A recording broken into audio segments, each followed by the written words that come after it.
walking with one of your friends and been called a couple? Annoying, right? We can all relate to the struggle of others thinking that you can't just be friends with someone, with the other gender.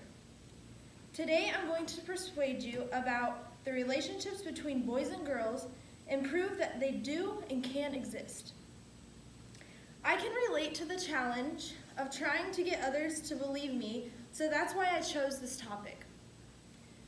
The main values I'll use to persuade you are communication, friendship, and health. My first value is communication.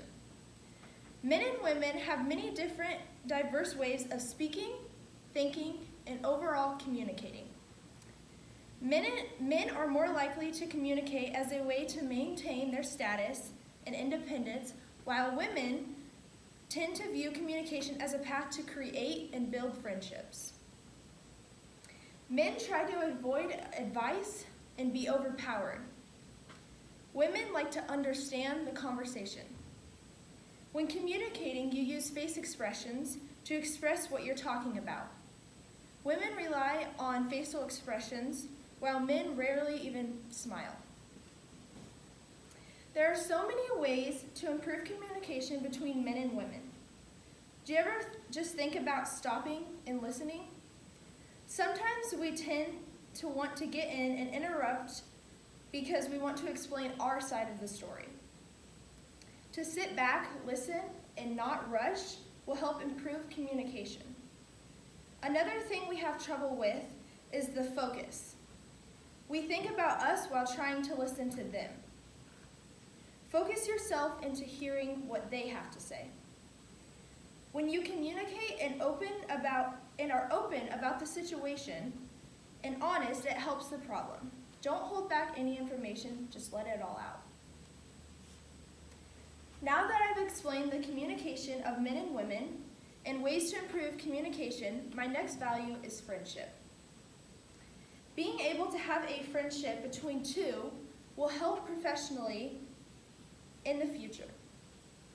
You will know how to have a conversation with someone when you're going in for a job interview or just with someone in your work field. Knowing how to have a relationship with a person and getting to talk to them is very important. A friendship between a girl and boy gives guys a chance to express themselves, so when they are older, they can be in relationships and be much better prepared on how to communicate. Friendships between girls and boys help many different situations throughout your life growing up. My last value is health. Your health is affected by friendship in lots of ways. As you grow up, adults with strong social support have a reduced risk of many significant health problems, including depression, high blood pressure, and an unhealthy body mass. By having a friend, it prevents loneliness. Research shows that bonds of friendships are critical to maintaining both physical and mental health, according to the New York Times.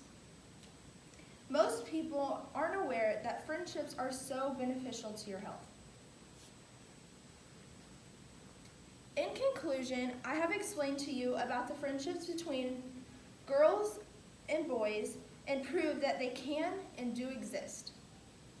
Communication takes place throughout any friendships and all the time.